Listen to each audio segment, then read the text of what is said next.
What's up, everyone? Welcome back to another episode of the Heel Hookers Podcast, episode 167. And we are back with yet another review to an absolutely incredible Apex event for the UFC. It actually was a pretty damn good one this week, honestly. No, yeah. Like the one time you're saying that and not being facetious. Yeah. It's like no big names, but delivered. Yep. 13 fights overall on the card. Going into it, I thought we were going to get a whole lot of decisions. Yeah. And it was actually completely flipped with the decisions and finishes with how I did my topology prediction. So I thought that was kind of funny. But let's go. Before we get into all of that, like and subscribe if you enjoy all the shit. Let's go. Slowly cooking up. We appreciate everyone that's helping out the numbers. Drop a comment, talking shit, whatever you got to say. Yeah. But or agree. You're always telling people to talk shit, you know? Maybe people agree with us. Comment your favorite fight off this card. Favorite fight off this card? Well, let's go to a goddamn fight of the year contender right in the main main event. Why were we here? Yes. To start off. Main event. An incredible rematch that nobody asked for. I don't even know if these fighters really asked for it. It just felt like it probably just kind of got handed to them, and they were just like, all right, sure, why not? You know? Again, Vettori thought he was fighting Roman Kapilov. I mean, it does make sense because, fought Roman Dolidze once before, got a win over him. Here in the rematch, main event this time, so they went 5 rounds, and it goes all 5. Ends up in unanimous decision win for Roman Dolidze. All 3 judges scoring it 49-46. 4 rounds to 1. The clear 1 round for Marvin was that 3rd round. Yep. Just another fight of 49-46, and we're all just like, yeah, we had it scored 3-1 going into the 5th. Clear Roman 5th. He won this fight. They said 49-46, and I just seen the from Marvin, and it was just like, what? And then they say Roman, and then he just shakes his head it's like, bro, what goes through his head of what is going on in these fights and throughout the rounds that he is still at this point, I think 16 fights now into his UFC career, and he still is just like, what, how am I not getting these decisions? I guess it wasn't enough. It truly blows my mind. It's really funny, though. Jimmy, why are you trying to get inside the mind of a man who has put his shorts on for promotional pictures on backwards twice, and before the fight, forgot to put his cup on? Yeah. That's what I was just going to say, is bro literally walked out without his cup. Are you still, you're surprised still that he does not... come on. You said, it is funny, but he's a good fighter, but his awareness to things just generally is not great. Yeah, like you said, just making UFC history of just walking out to a main event without his cup on. I've never seen that before. Yeah, man, it's so crazy. What a guy. What a guy Marvin Vettori is. Yeah. Because at first I thought he was arguing with the refs about something, because I was like, why are they taking so long? And then he's just turning around and walking away. And then commentary said Marvin Vettori apparently forgot his cup, and I'm just like, how do you have over 28 fights? He's almost had 30 fights. How do you forget your cup? 6th or 7th UFC main event, fought for a title before. Yep. Consistent top 5, top 10 contender. He's been out of there for almost 2 years, he just forgot the groove a little bit. If this was a debuting fighter, I would kind of almost be like, it was nerves, first time in the UFC, all that. I understand. I can see it. Not someone who has main evented multiple fight cards and has fought for a title. But yeah, and like you said, it was about 2-year layoff for Marvin Vettori coming into this one. He was supposed to fight Brendan Allen. That got canceled. I know he had a shoulder injury that he was going through. And with this one, one of those things where we always know Marvin's tough as hell, and he's always Yeah. game for like just to be in a scrap if the fight goes that way. He's not usually going to be the one to kind of push it and really make it some crazy war, but you can definitely bring him to it. I really did just kind of feel like this was just a diminished version of Marvin Vettori overall. Like he just really didn't have much for Roman Dolidze in this fight at all. The first one, he was able to just do more consistently throughout the rounds, land the better shots, just, be more consistent. That's why he was able to just win the decision across 3 rounds. And with this one, he, like we said, only won the 3rd round. He did rock Roman really bad, almost got him out of there, but just didn't press him enough, didn't stay on it to actually try and work for that. And it was something of watching the fight and, like going into it where it was like, oh, he's never finished a fight outside of the 1st round, like it is in his entire career. So it more than likely wasn't going to happen, but just not enough from him in this one. It's funny though, like that 3rd round, it's like, okay, this could be the turning point for Vettori. If he just keeps, kind of doing what he's did in the rest of that round, he could win this fight. And then he went back to doing what he was doing in the first 2 rounds. And just losing the unanimous decision. And it just kind of is what it is. The biggest thing about both these fighters, both Roman and Vettori, that I think is like the reason like they can't do a lot against each other is neither of them faint, neither of them like fake that much. So it's just like them throwing almost without setting anything up. It's hard to do that against someone who's not giving you anything to go off of. No, yeah, for sure. And I feel like with the striking, especially for Roman just getting ahead, it was just a lot of the wacky shots that he was throwing that really got through. Just throwing, just fucking spinning shit, like back shit at points, just like fucking elbows, knees, and shit, like just had more of diversity in his strikes. Going in there, Marvin was just walking forward into a lot of them, and just basic shots from Marvin. Just he was doing pretty solid with the leg kicks early, but just didn't keep that consistent enough. It just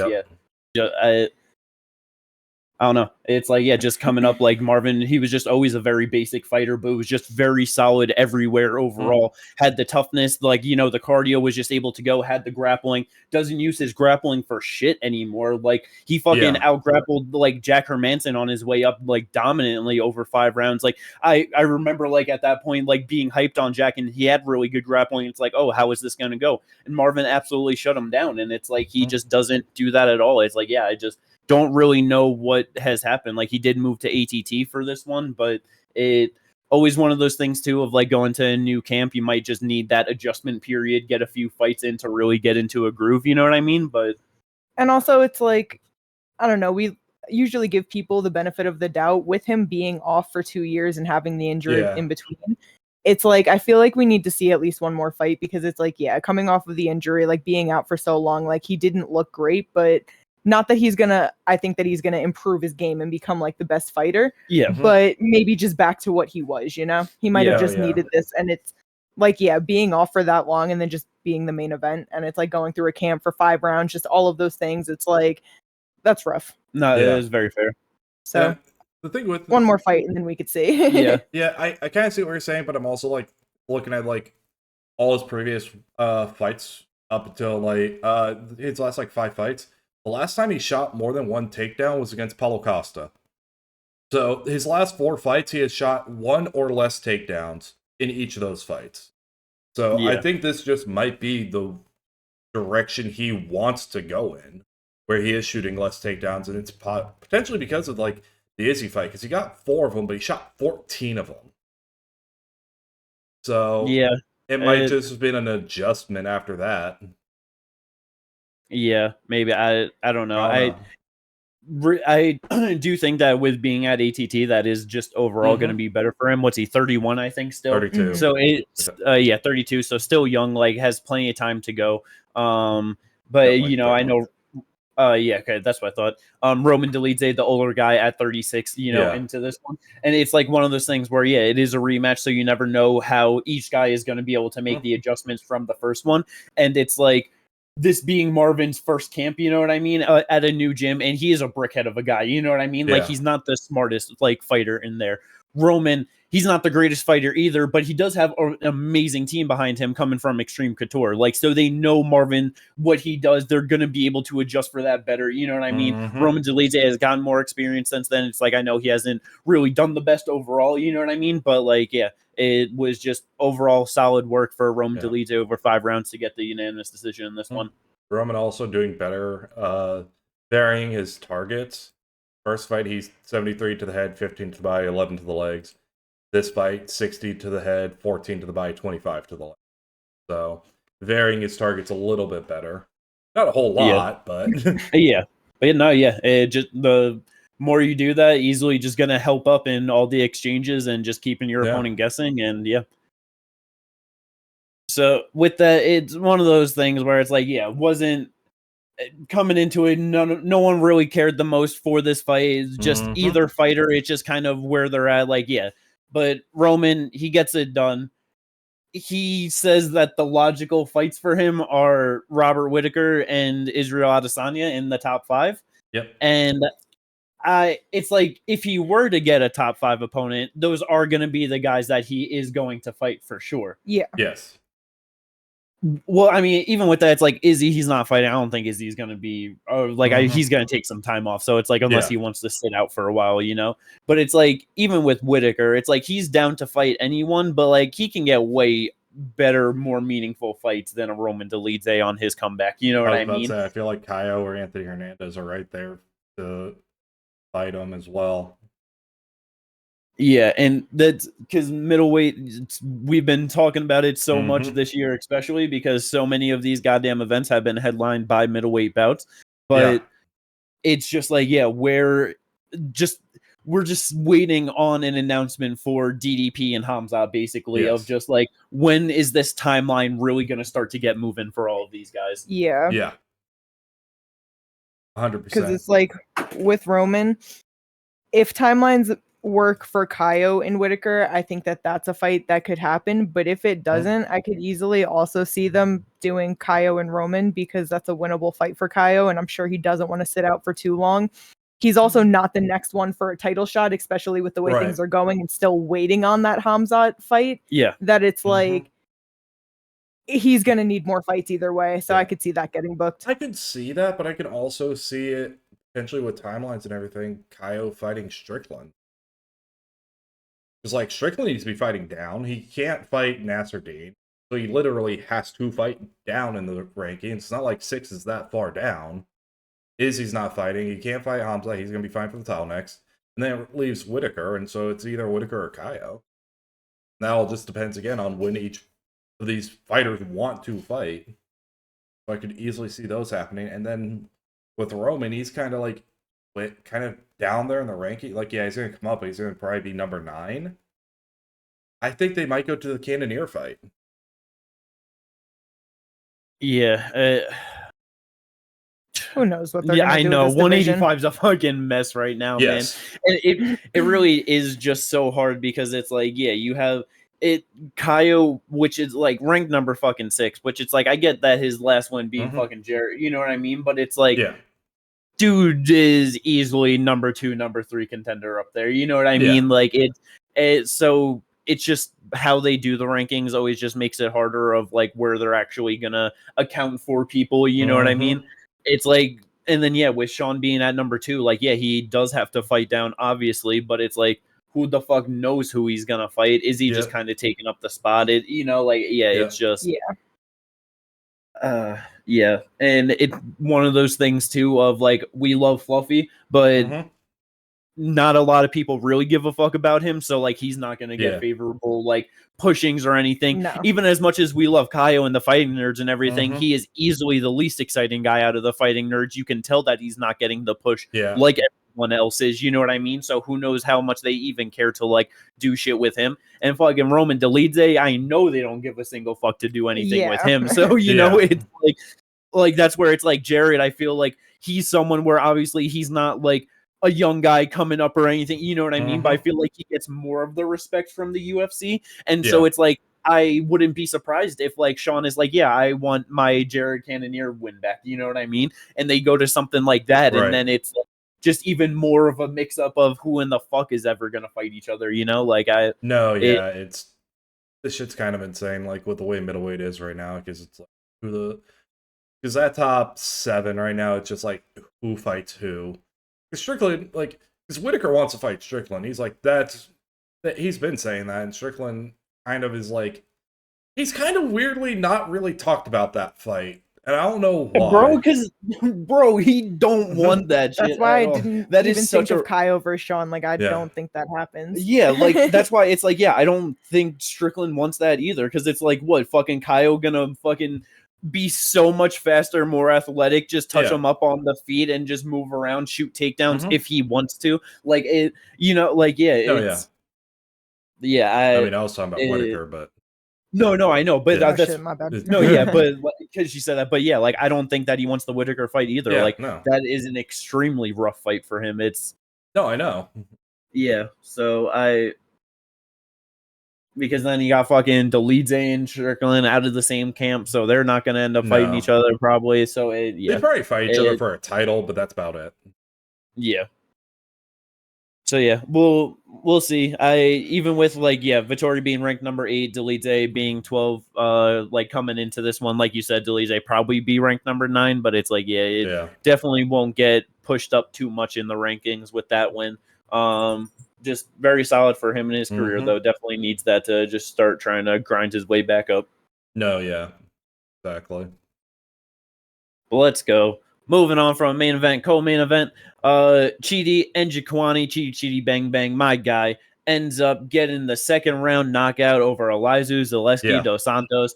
I was pretty surprised by this one, especially when I saw that Chidi missed weight. I was like, okay, Elizeu's probably going to go out there and beat him up, but Zaleski really just didn't have much for him in this fight at all. Just very low output. Chidi just getting the shots in, and then second round knee and elbow put him down, just fucking ripped him apart. That was just a rough loss for Elizeu Zaleski dos Santos in his UFC career. Yes, yeah, for sure, 100%. It's like it's one of those things where I always talked about fucking Elizeu, just such a solid guy. It's like, this is his 17th UFC fight, only his 5th loss in the UFC, you know, so it's like not out here losing fights very often. And 38 years old. Yeah. So I definitely feel like this is one of like, okay, really that age is kind of starting to affect him in how good he's going to be able to perform in this welterweight division. But even with like Chidi getting the finish in this one, like you said, just like missing weight, I just don't really, I still just don't really know about him in welterweight. You know what I mean? No, yeah. And he's still calling for top 15. Top 15 fight. I don't think he gets it still, because that was impressive, but it's still older Elizeu, not, not something that you give someone top 15 on. Now, someone close to top 15 that I think these would be interesting fights, either obviously Neil Magny, that's always a good option, or Renat Fakhretdinov. That's a rough ass fight for fucking Chidi at 170. I mean, what it is, but what fights in the top 15 would it be rough for him? No, yeah. And also it's like, I don't know, Ginger's right, because it's like you have MVP at the back who he's probably just going to be fighting like bigger names, just taking, you know what I mean? So I don't know if he'll do that. Vicente Luque is not taking that fight. You know, he's trying to fight up. He wants to move on. Prates is fighting up. Morales is moving up. And now we're talking about Wonderboy at 11. Is he really going to go and get a shot at number 11? Who knows? And we're talking about two very similar styles with Michael Page and Stephen Thompson. I don't think he beats either of them. But well, so like these are just, the names. Yeah. But so like that's one aspect. But then the other thing is that it's like, welterweight is just a stacked division at the moment, and there are guys sitting right outside there in Renat and Brian Battle and Gabriel Bonfim and Carlos Leal. It's like he's not going to be the one that gets that top 15 shot over these guys. You know what I mean? And I think that that's the biggest factor. He's 36 years old. I know he's calling for it, but it's like he's not going to be the guy. No, yeah. It's just one of those things that it's like, fucking getting the win over fucking Laszlo Zaleski like that. You know what I mean? It's like, I know he's on the older side, but it's like, because I'm even coming in, like, you know, of just giving all the respect to him of like just a very tough guy, very solid guy in the UFC, where it's like I didn't expect GD to like just kind of get him out of there like that. So I just do wonder, 3-fight win streak at welterweighted. Honestly, the thing for me the most that I wonder if like the UFC won't kind of push him as much from this one is because he missed weight. Like, I know 36 years old and they usually don't care as much, but it's like I feel like this was the step of like he called for top 15 before it. Second round knockout over Elijah, I feel like that's pretty deserving to be like, okay, let's give him the opportunity. I know, like you said, of just all the names, and it's MVP probably the one to give him the shot, because I know that he just wants fun fights, and I feel like that stylistically that is something that I feel like he would be all game for. You know what I mean? But it's like, I just wonder if because he missed weight, the UFC's like, okay, like you were an 85er, you're on the older side, and now like how consistent can you actually make this? You know what I mean? So, no, I get it. But to your point though, 170, there ain't no motherfucking easy fight. So it's like, if they do decide to go with a Bonfim or a fucking Renat or a Carlos Leal, you know what I mean? It's like, it gotta be able to get through one of them to even have your opportunity at fucking a chance at beating someone like MVP or fucking, you know? Right. But yeah, definitely just good for Chidi, man. Just turning the shit around after a very rough skid at 185 and just doing the damn thing at 170. I do like it for him. No, yeah. But let's go. Very solid co-main event. Featured bout. I had some hopes for this one that it was gonna be good, but I don't know. It wasn't the fight that I was expecting it to be. Right. Alexander Hernandez taking on Kurt Holloway. Hernandez gets the unanimous decision win. It's just one of those things of Apex card and just kind of another fight to have on there. You know what I mean? I feel like it would be a way more meaningful win for Kurt Holloway if he was able to get it done. But for Hernandez, I feel like this is just like, okay, you really should have and needed to win this fight, you know? No, 100%. And there was just way better fights that we could just get into. So it's not like, you know, Hernandez, an upcomer or whatever, where we'd be like, oh, where is he gonna go? We kind of already know his ceiling is outside the top 15. Outside top 20, 25. You know, he has glimpses of good moments that he can do some good shit, but not a consistent enough fighter for sure, you know? No, yeah, exactly. That's why I said his ceiling is like potentially outside the top 15. That is like the highest he will ever reach, more than likely. No, yeah. Unfortunately, like, because he does seem like he is like you said, like he's fun when he like gets those, you know, spurts. You see that little bit of, you know, but it's just like it's not consistent enough. Yeah. So is one of those things. Fucking debuted knocking out Benny in the first round, 42 seconds. Like, just them beating OAM in a decision. Like, and then it's so crazy that just that like, fucking Cowboy fight was the third fight. And and then he beats fucked up. Trinaldo. And then it's like back and forth because he beats Trinaldo. That's a pretty good win. Loses to Dover, no shame. Beats Chris. Yeah, and just gets knocked out, which it's just like rough, you know, like loses to Tiago, beats Mike Breeden, Moicano loses to Moicano, and then like he moves down to 45 for a fight. Loses, comes back up. Yeah, and that was rough because he beat the shit out of Billy the first round, and then just did not have the oomph for the second round, and just got eaten up. And then Jim Miller, Bill Algeo on his current run. Yeah, crazy 5 straight decisions since that fight actually. Last 2 wins are now he's on a 2-fight win streak, and his wins are Austin Hubbard and Kurt Holloway. 2 guys, they were both on the season of Tough. That was all the old fighters, right? Yeah. Speaking of old fighters off that season of Tough and a better performance, Damon. Well, not him. I was about to say. Well, yeah, but your boy. Yeah, we knew it was gonna happen. It is what it is. Cody Gibson. It's one of those things. I like to see if the old guys can do good, but this wasn't it. It happened how, like, in terms of how the finish happened, yes. What the finish was, no. Because in the year of our Lord 2025, we got 2 in a row Kimura finishes in the UFC. Yeah. They said it was like the last time that happened was like UFC 163 or something like that. Somewhere in there. We just had UFC 313. Yes. Yeah. Be it. Damone Blackshear. Again, the second round sub over Cody Gibson. That shit was just real good work for him. It's the much younger, better fighter, way more physical in there. Had some good attempts in the first round trying to lock up the subs with the Darce and Gilly. The Darce just kind of like a weird one, locking it up from north-south position. But yeah, gets it done in the second round. And to give Cody his flowers, like, he was touching up Blackshear when they were on the feet. Like, he was doing extremely well when they were on the feet. Just once it got to the ground, he was getting outmaneuvered, outpaced, and it just... Second round, Damone gets on top. He gets into like a crucifix position, and the whole time he's like throwing little elbows, little shots, trying to just improve position to be able to get that Kimura lock. Yeah. Solid work. 409 in the second round. But yeah, just another one of those fights where it just good for Damone to just get back on track. You know, he got knocked out by Montel Jackson super quick into the first round, 18 seconds, 2 finishes since then, both submissions. Cody Stamen, Cody Gibson, 2 Codys. You don't want to be Cody fighting Damone Blackshear. He's gonna finish your ass. I was about to Cody Garbrandt next. Oh, bro, they honestly should.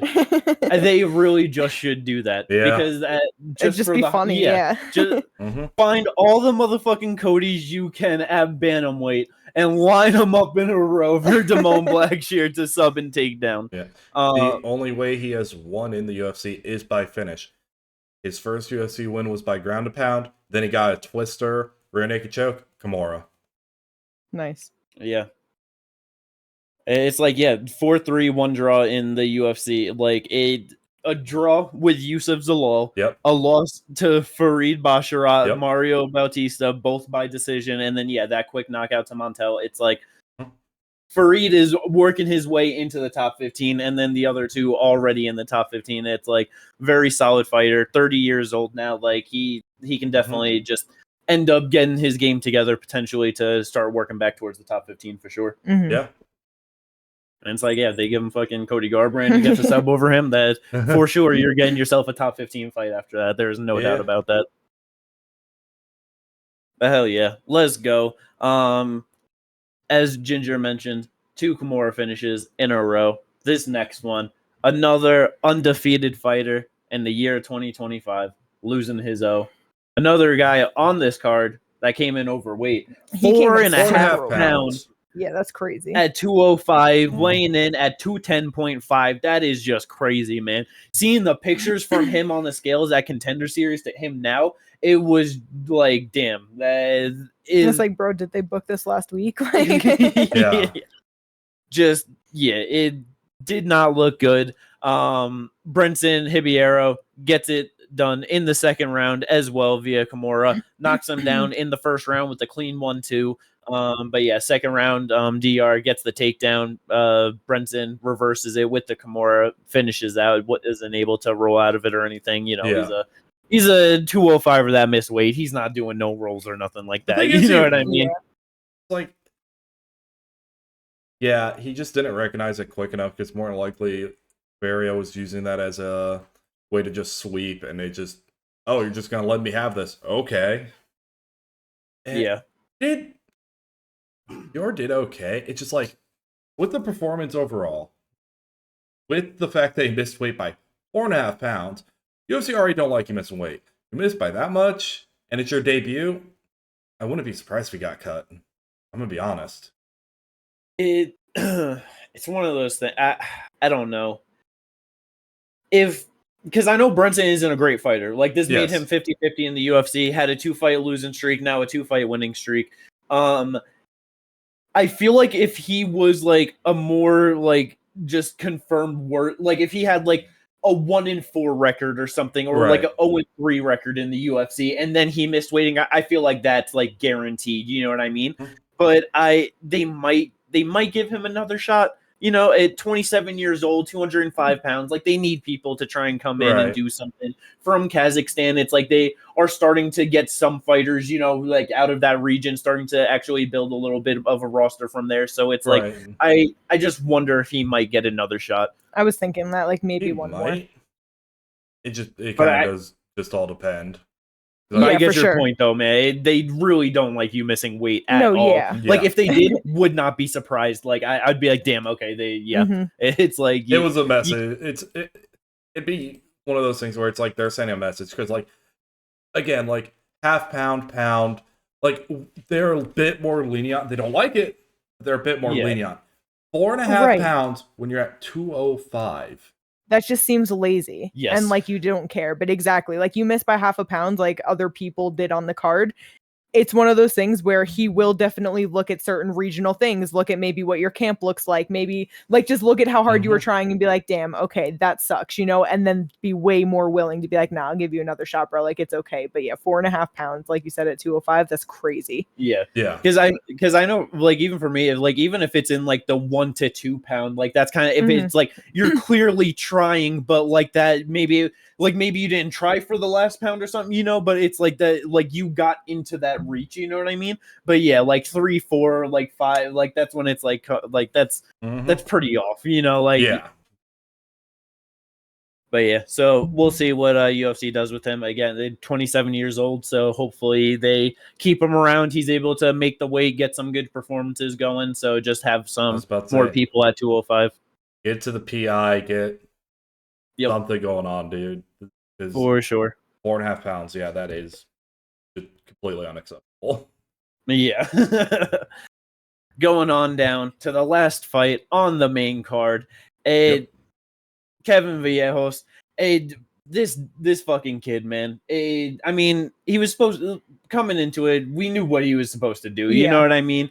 Fucking Sung Woo Choi, he gets knocked out a whole bunch, and Kevin goes out there and knocks people out a whole bunch. So with 309 in the first round, getting that right hand to absolutely floor him and just, you know, get the finish, there's no real surprise.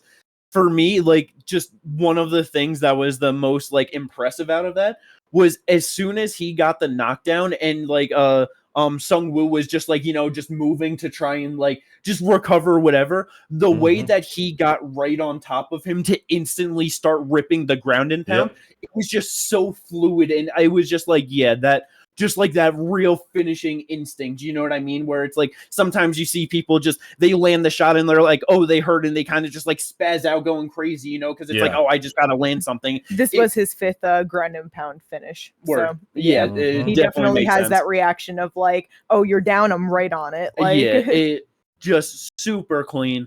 A beautiful performance for him to improve to 15-1 in his MMA career. Hell yeah. Oh, and I love it that, you know, him just making his debut, gets right on the mic talking about some Jean Silva, I'm coming for you. Because it's like, Jean Silva is a monster, obviously. He is 4-0 in the UFC now, all finishes. He is about to fight fucking Bryce Mitchell in the top 15, so they're clearly apart. But I really like that, just, keeping that alive, because it's his one loss, the person that, like, you know, one of the people that could actually bring Jean Silva into a decision. So obviously he's tough as shit. And it's just like, that'll be a great rematch in a couple of years. So yeah, fuck it, keep building that shit up. Like, 100%. It's like 23 years old for him. Like, just so much time to work and grow. Because it's one of those things where it's like, I'm definitely in no rush at all to see it, you know what I mean? No, but that's why it's like, just build it. Exactly. And it's because when it happens, everyone's going to be so ready to see that shit again. Like, 100%. It's going to be waiting for him, just doing his thing, watching him just rise and rise, just waiting for him to get to that point one day to finally actually deserve it. But yeah, it definitely will be a fun moment when we get it. But yeah, for sure going to be a contender one day at 145 pounds. One of those things where 23 years old, clearly talented, clearly very physical, but I just UFC just can't rush it, push it. No. Like, and it's just, you gotta, because exactly, this was a great win, but he was supposed to do that. Yeah, no, this was a setup fight for sure. Yeah. And they can't keep doing that because, yeah, like, he's gonna need the real experience. So, like you said, he could fucking build up as a fighter. Yes. Yeah. So just definitely just give him a few more people in the back end, that slow progression to see what he's able to do against some different styles, different experiences, stuff like that. Moving on to the prelims from the main card. Normally, it's one of those things because we always be talking about when someone's got like a good performance, or whatever, and we're talking about it, we always bring up the bonuses that they get. No bonuses on the main card for this fight night at all, which is actually pretty incredible. Something that we always talk about that we would love to see, because generally prelim fighters don't make as much money. So when they do something good, it's like, give them that $50,000. They need it, you know? Hell yeah, because it's like a lot of times there are impressive things, but it just gets overshadowed by a bigger name also doing something impressive. So it's just nice that, with it being the Apex card, even though there was good stuff on the main card, it's like we said, there was only 2 finishes. I mean, 2 decisions, and the rest did go to finishes. But 2 decisions on the prelims as well. So, you know, just like... So yeah, I really like the switch up because it's just awesome for these people. Well, except for one, but whatever. But for me, I know I always ask you guys just, you know, what prelims you want to talk about, but I'm gonna go into the one I want to talk about for the first for this one. And first bonus to bring up that I'm gonna talk about is Carlos Vera, because 36 years old, I believe, heading into this one against the 37 years old, actually, against Musasa, undefeated fighter heading in, the biggest favorite on the card, minus 800, which coming into it, thought that Musasa was going to win. I put by decision, I thought he was going to get it done. But it's like a debuting fighter. You finished everyone you fought other than your Contender Series fight, which you went to a split decision to. Clearly you have power. Clearly he's gifted, but it was like a minus 800 favorite. What the fuck what are these odds that go on sometimes with the, you know, of just like such like, oh no, this guy's like, fucking put $800 on him to fucking win 100 because that's how likely he is to win, you know? Right. Right. Especially over a guy that has just more experience than him and has never been knocked out before. Because I also saw that being like the general thing of like, now he's going to knock him the fuck out. And it's like, he's definitely fought guys with some power and he has not been knocked out before. And I just didn't think that that was as likely, you know? And it's like, his 2 losses right before this were Randy Nakamura, Brad Katona. Both very solid fighters. And it's just like, how are you, both of them by decision. How are you going to sit here and say that this guy is going to get knocked out by someone who, when he's never been knocked out before, and he's fought really good guys who have very good skill sets, and one of them who is able to knock people out as well.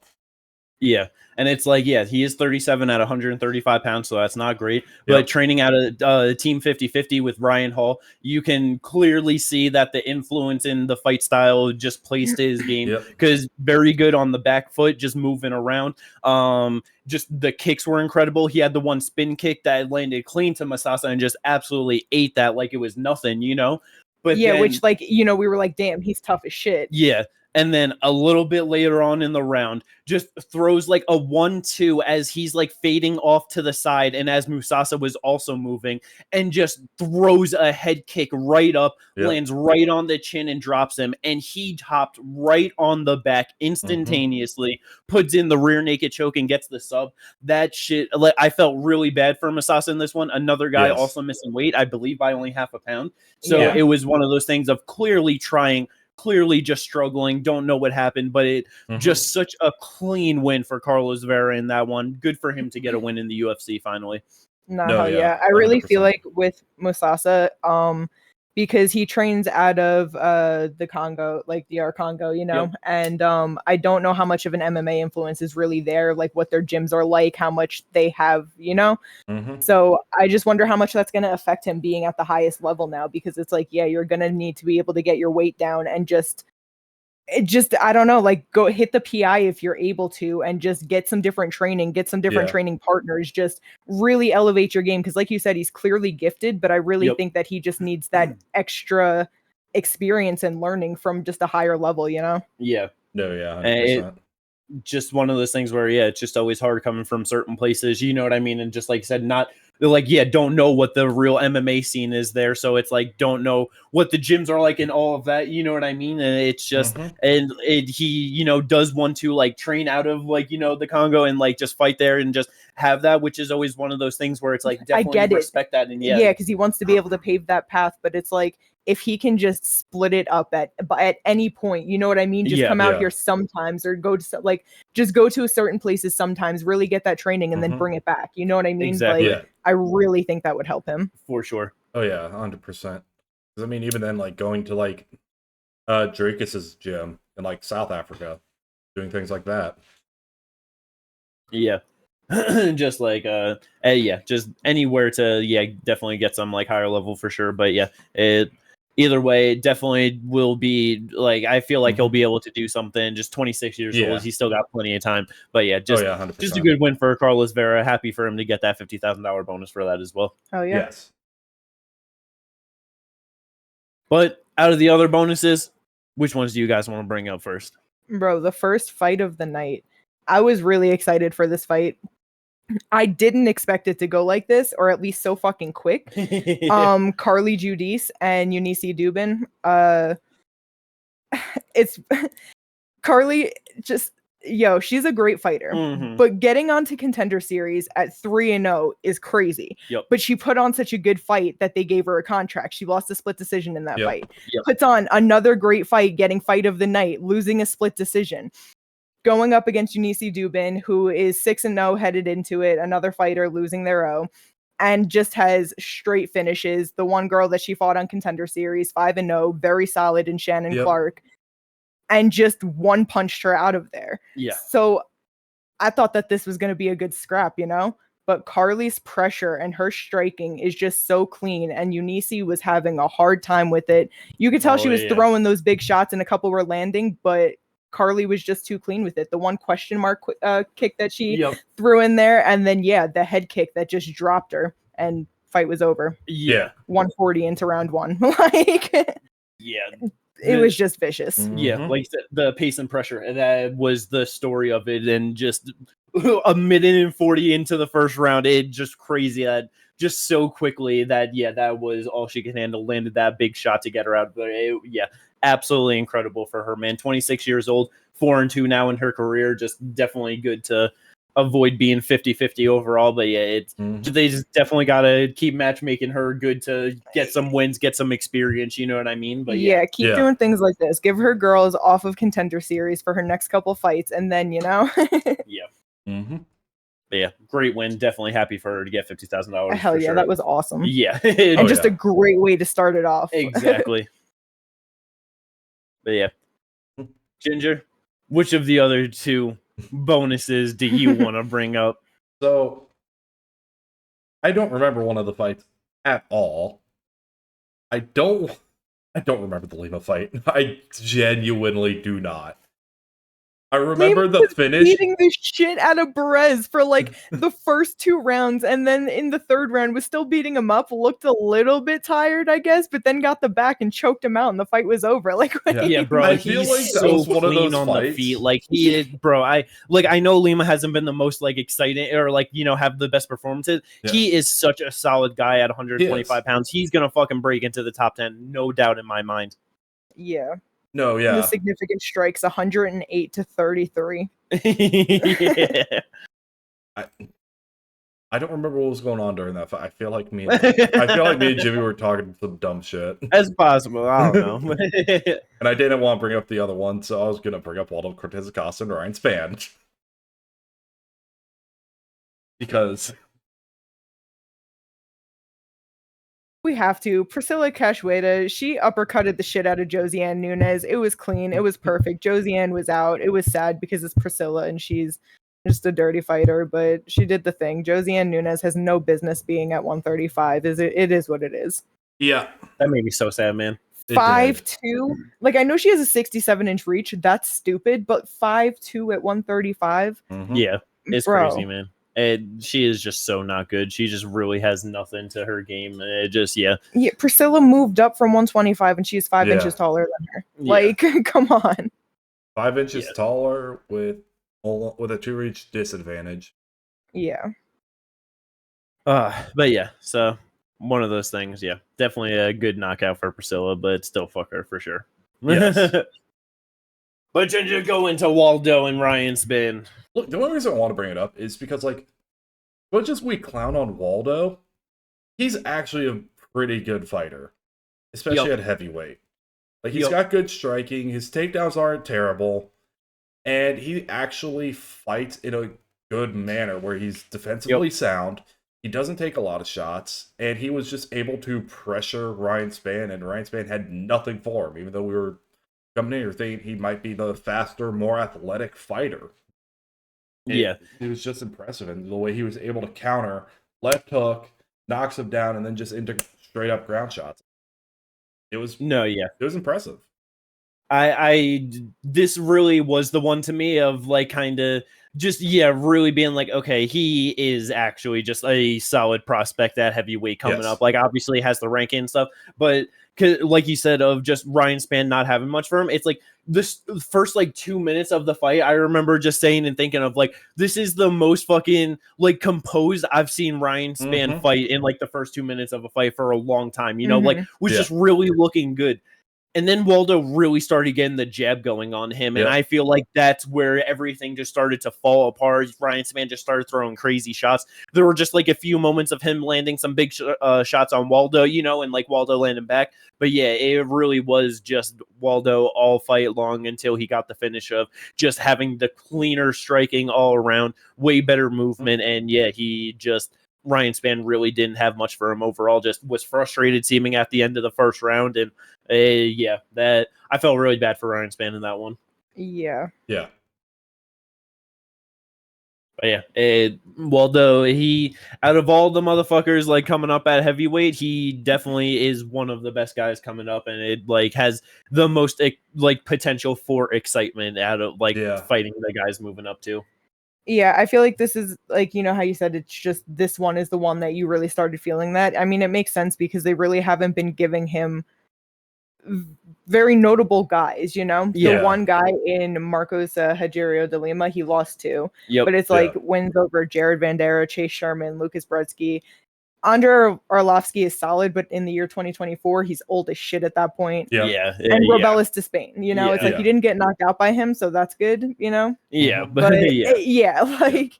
This was really the one where it's like, okay, you have a proven guy in front of you, and you just looked real good against him. And the guy he fought, like, and with his one loss being Marcos Rogerio de Lima, that was his third fight in the like they did see. No, I'm not trying to talk shit. No, I know, but it's like one of those things where it's just like, okay, they saw something, they saw like where his ceiling could be, they tried to jump him there, and it's like, okay, that was a little premature. Let's roll it back and try to build him up. And this was like, they've kind of done it perfectly up until this point now. And I think, like, he's going to be getting someone in the top, you know, definitely who's right now in the top 15.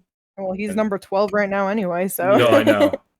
But, like, someone who, like, is legitimately in the top 15. And he called for Ty or Derek.